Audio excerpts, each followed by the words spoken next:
এত সুন্দর মণ্ডপ আর এত সুন্দর প্রতিমা হীরাপুর যুবগোষ্ঠী ক্লাব আপনাদের সামনে এই যে নিয়ে এসেছে, সেই মণ্ডপ আর প্রতিমার জন্য একটা জোরে হাততালি হয়ে যাক।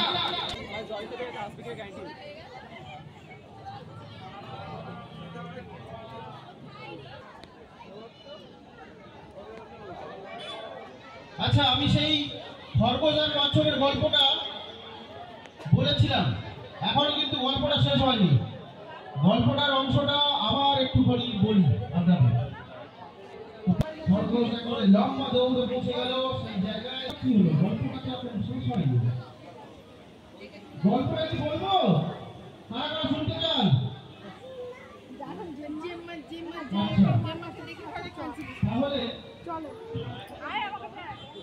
এরপর কিন্তু কচ্ছপ ভাবছে যে আমি একবার জিতে গেছি, কিন্তু ও আবার আমাকে হারিয়ে দিয়েছে।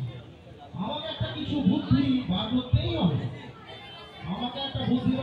যেভাবেই হোক আবার আমাকে